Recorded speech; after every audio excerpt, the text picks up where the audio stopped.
Hello friends, मैं शालिनी एक बार फिर से स्वागत करती हूँ आप सभी का अपने चैनल रोजगार विद शालिनी में। आज मैं यहाँ पे आप लोगों के लिए टीचिंग स्किल्स लेके आई हूँ एज पर एनसीईआरटी। ठीक है, एनसीईआरटी के बेसिस पे कितनी टीचिंग स्किल्स हैं, ठीक है, उसको मैंने यहाँ पे बताया हुआ है। टोटल 19 स्किल्स हैं, ठीक, और मैंने यहाँ पे आपको 10 लिख के बताया हुआ है। और ये जो टीचिंग स्किल्स हैं ये आपके केवीएस इंटरव्यू हॉल में आपसे इंटरव्यू के क्वेश्चंस बन सकते हैं। और एक बात, जो आपके डीएसएसबी के एग्जाम्स होने वाले हैं उसमें ये क्वेश्चन बनता है कि आखिर कौन सी टीचिंग स्किल है एज पर एनसीईआरटी।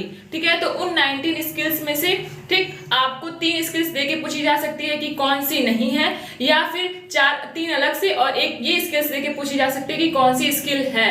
तो अगर आप लोग अपने डीएसएसबी की प्रिपरेशन भी करना चाहते हैं और आप लोग केवीएस इंटरव्यू की भी प्रिपरेशन कर रहे हैं तो ये आपके लिए बहुत ही ज्यादा इंपॉर्टेंट रोल प्ले करने वाला है। इससे आपको डीएसएसबी में 3-4 क्वेश्चन मिलते हैं as per NCERT teaching skills क्या होती हैं। ठीक है, और इंटरव्यू हॉल में भी आपसे पूछा जा सकता है कि एज पर एनसीईआरटी आप हमको 4-5 टीचिंग स्किल्स बताइए, तो आप वहां पे बता देंगे कि सर टोटल 19 स्किल्स दी गई हैं एनसीईआरटी के द्वारा, मैं आपको कुछ उसमें से बताती हूँ। तो मैं यहाँ पे आपको वो टीचिंग स्किल्स एक्सप्लेन करूंगी। आप लोग चाहें तो इसका स्क्रीनशॉट ले सकते हैं और यहाँ पे मैंने 10 टीचिंग स्किल्स लिखी हुई है, 1 बाय 1 करके मैं आपको इसको एक्सप्लेन करूंगी। सबसे पहला और इम्पोर्टेंट जो है वो होता है रीइंफोर्सिंग पीपल पार्टिसिपेशन। ठीक है, हम वहां पे किसके लिए जा रहे हैं? हम वहां पे जा रहे हैं बच्चों के लिए। तो अगर बच्चे ही हमारे क्लास में पार्टिसिपेट नहीं करेंगे तो हम क्या कर सकते हैं? तो हमको हमारे अंदर ये क्वालिटी होनी चाहिए कि हम लोग बच्चों को रीइंफोर्स करें, उनको क्या करें, प्रोत्साहन दें कि वो हमारे क्लास को ज्वाइन करें, उसमें आके सीखें। ठीक है, तो ये रही पहली क्वालिटी एज पर एनसीईआरटी,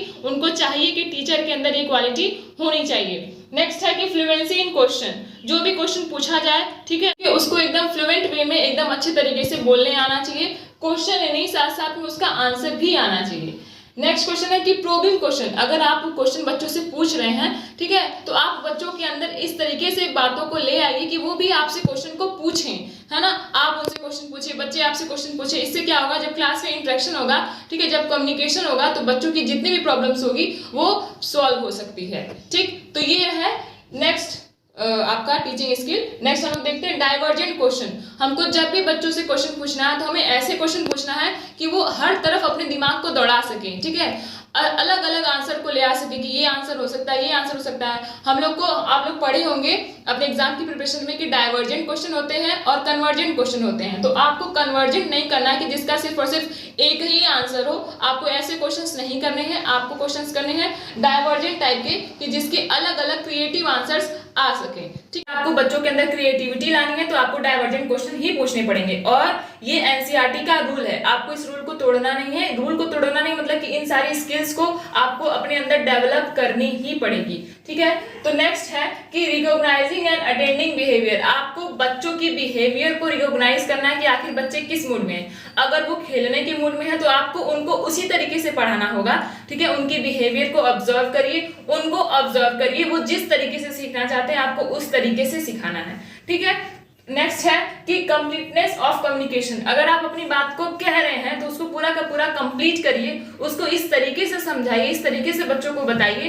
कि वो आपकी बातों को पूरे अच्छे तरीके से समझ सके और अपनी आप बातों को बीच में छोड़ के या फिर किसी भी बात को, किसी भी टॉपिक को बीच में छोड़ के ना जाए, जिससे बच्चे की जो भी कंफ्यूजन है वो और ज्यादा बढ़ जाए। तो जो भी कॉन्सेप्ट आपको क्लास में बताना है उसको पूरा करना है, अच्छे से एक्सप्लेन करना है और अपने कम्युनिकेशन को कंप्लीट करना है। तो नेक्स्ट पॉइंट है कि सेट इंट्रोडक्शन। आप जब भी किसी भी टॉपिक को इंट्रोड्यूस करवाएंगे, जब भी आप किसी भी लेसन को स्टार्ट करेंगे तो सबसे पहले आपको उसके बारे में इंट्रोडक्शन देना है। ठीक है, कि आखिर वो किस चीज से रिलेटेड है, उसमें आपको क्या शिक्षा मिलने वाली है और आप उसमें क्या क्या सीखेंगे, कौन कौन से पॉइंट्स आपको उसमें सीखने को मिलेंगे। सारे इंट्रोडक्शन सबसे पहले आप बच्चों को बताएंगे, उसके बाद जाके आप अपने लेसन को, अपने टॉपिक को स्टार्ट करेंगे।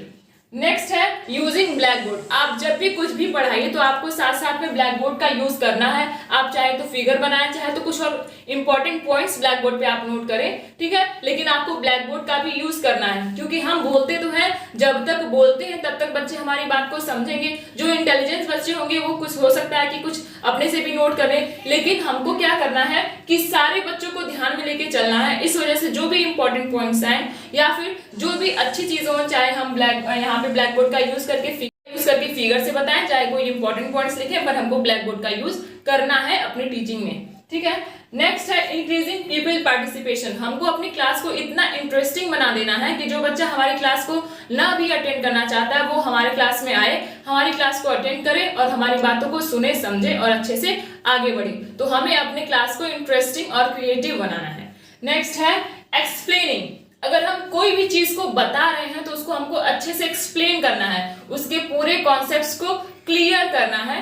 ये तरीका है बच्चों को पढ़ाने का। तो यहाँ पे मैंने टोटल 10 स्किल्स लिखे हुए हैं, लेकिन as per NCERT total 19 skills है। अगर आपको कुछ और भी स्किल्स चाहिए हो तो आप लोग नीचे कमेंट बॉक्स में कमेंट करिए, ताकि मैं आप लोगों के लिए और भी ज्यादा स्किल्स को, जितनी बची हुई स्किल्स है उसको ले आ सकूं। ठीक, फिर से बोलना चाहूंगी कि इस टॉपिक से डीएसएसबी में भी क्वेश्चन बनते हैं। तो अगर आप लोग अपनी डीएसएसबी की प्रिपरेशन स्टार्ट कर दी है तो ये है 10 टोटल स्किल्स। ठीक है, अभी 9 स्किल्स बची हुई है। अगर आपको चाहिए हो तो मैं आपको कमेंट करेगा, मैं उसको जरूर से बता दूंगी। और मैं फिर से बताना चाहूंगी कि ये जो टीचिंग स्किल्स हैं इससे क्वेश्चंस भी बन सकते हैं। हो सकता है इंटरव्यूअर्स आपसे बोले 3-4 स्किल्स को बताएं और बोले कि बताइए इसमें से कौन सी एनसीईआरटी ने नहीं दिया है। ठीक है, तो आपको इस तरीके से इसको प्रिपेयर कर लेना है, चाहे कोई भी एग्जाम हो उसमें ये पूछा जा सकता है। अगर आपको ये अच्छा लगा हो तो मेरे चैनल को लाइक शेयर सब्सक्राइब जरूर करिए। Thank you.